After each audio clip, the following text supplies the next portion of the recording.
القائل في كتابه الكريم: يا أيها الناس إنا خلقناكم من ذكر وأنثى وجعلناكم شعوبا وقبائل لتعارفوا إن أكرمكم عند الله أتقاكم إن الله عليم خبير. والصلاة والسلام على أشرف الأنبياء والمرسلين نبينا محمد صلى الله عليه وسلم وعلى آله وأصحابه والتابعين. أشهد أن لا إله إلا الله وحده لا شريك له وأشهد أن سيدنا محمدا عبده ورسوله لا نبي بعده. أما بعد فيا أيها الفاسقون المفسدون اتقوا الله حق تقاته ولا تموتن إلا وأنتم مسلمون. Hadirin sidang saudara Jumat yang dirahmati Allah. Pada kesempatan kali ini, topik mengangkat tema khutbah berjudul silaturahim dan perdamaian politik. Seperti yang kita ketahui, pada Selasa 14 November 2023, KPU telah menetapkan nomor urut calon presiden dan wakil presiden pada kontestasi pemilu yang akan diselenggarakan pada hari Rabu 14 Februari 2024. Masyarakat Indonesia memiliki waktu 1 bulan lagi untuk menentukan pilihan calon pemimpin bangsa untuk masa bakti 2024-2029. Jika melihat pada pengalaman pemilu tahun 2019, masyarakat Indonesia mengalami gejolak perpecahan politik yang sangat kuat, sehingga terpecah menjadi dua kubu antara pendukung masing-masing calon presiden. Perdebatan isu politik tidak hanya terjadi di kalangan elit politik, bahkan sampai menyentuh masyarakat lapisan bawah yang harus berhadapan dengan keluarga dekat, tetangga rumah, rekan kerja, dan orang-orang yang dikenal. Hal ini mengakibatkan terjadinya putus silaturahmi dan tidak menghormati kepada orang yang berbeda pilihan politik. Fenomena seperti ini sangat tidak sejalan dengan ajaran agama Islam yang sangat menekankan sulitnya silaturahmi dan sikap saling menghormati di tengah masyarakat. Hadirin sidang Jumat yang dirahmati Allah, menjaga silaturahmi di tengah konflik politik dan konteks apapun sangat penting dalam Islam. Dalam surat Ar-Ra'd ayat 21, Allah berfirman, Bismillahirrahmanirrahim, walladzina yasluna ma amarallahu bihi an yusala wa yakhshawna rabbahum wa yakhafuna su'al hisab. Artinya, dan orang-orang yang menghubungkan apa-apa yang Allah perintahkan supaya dihubungkan, dan mereka takut kepada Tuhannya dan takut kepada hisab yang buruk. Allah menjelaskan dalam ayat ini salah satu karakter orang-orang yang cerdas atau ulul albab, yaitu mereka mampu menjadi dan menjaga hubungan baik atau silaturahim kepada semua pihak yang diberikan Allah. Artinya, kecerdasan sosial seseorang dapat dilihat ketika mampu mengedepankan silaturahim daripada balik terhadap salah satu calon dalam konteks politik. Selain dari sudut pandang sosial, silaturahim juga menjadi indikator penting untuk mengukur keimanan seseorang. Rasulullah bersabda dalam hadis yang diriwayatkan oleh Imam Bukhari dan Muslim,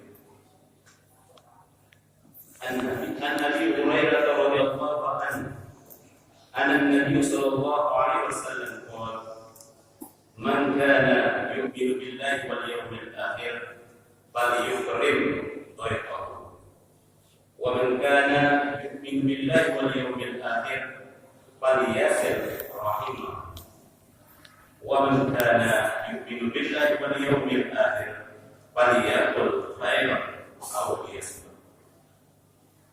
dari Abu Hurairah dari Nabi Muhammad Rasulullah sallallahu alaihi wasallam bersabda, barang siapa yang beriman kepada Allah dan hari akhir, hendaklah dia memuliakan tamunya. Barang siapa yang beriman kepada Allah dan hari akhir, hendaklah dia menjaga hubungan baik silaturahim dengan kerabatnya. Barang siapa beriman kepada Allah dan hari akhir, hendaklah dia berkata yang baik atau diam. Hadirin sidang Jumat yang dirahmati Allah, selain menjaga silaturahmi, Islam juga memandang pentingnya sikap saling menghormati perbedaan di tengah perbedaan pandangan politik dan perbedaan apapun.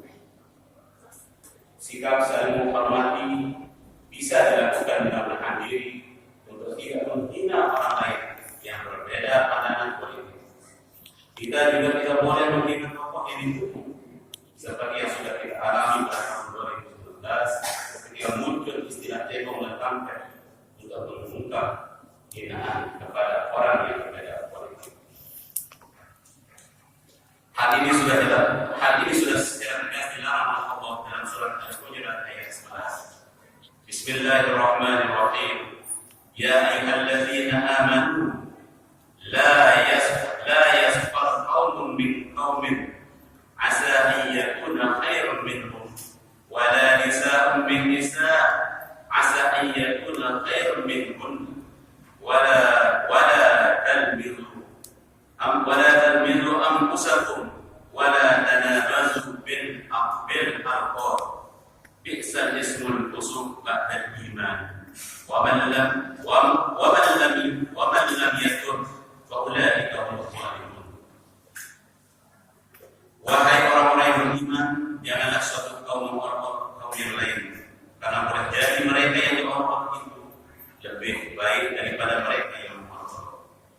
Dan jangan pula perempuan mengolok perempuan lain, karena boleh jadi perempuan yang mengolok itu lebih baik daripada perempuan yang mengolok. Janganlah kamu saling mencela dan saling memanggil dengan julukan yang buruk.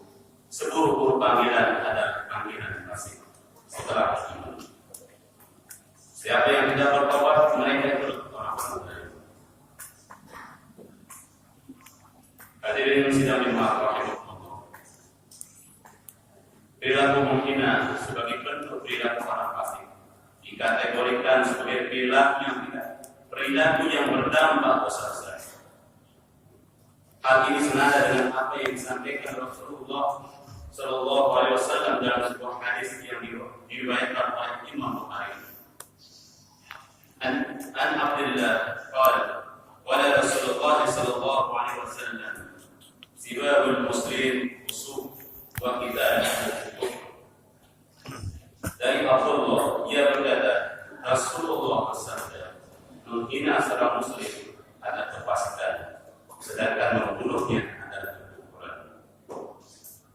Hadirin sidang Jumat yang dirahmati Allah, mari kita senantiasa menjaga persatuan bangsa Indonesia dari segala bentuk perbedaan, meskipun hanya perbedaan dalam konteks pemilu. Kiai Wahab Rasulullah telah memberikan contoh bagi kita semua ketika beliau berupaya menetralisir situasi konflik politik yang berpotensi memecah belah bangsa Indonesia dengan salah satunya melakukan kegiatan alat zaman Presiden Soekarno. Hadirin sidang Jumat yang dirahmati Allah, kita doakan semoga hajat bangsa Indonesia dalam memilih pemimpin yang amanah pada tahun 2024 ini terlaksana dengan baik tanpa meninggalkan noda perbedaan dan konflik di tengah masyarakat kita, bangsa Indonesia ini. Amin, amin ya rabbal alamin. Aqulu qawli hadza wa astaghfirullah li wa lakum fastaghfiruhu innahu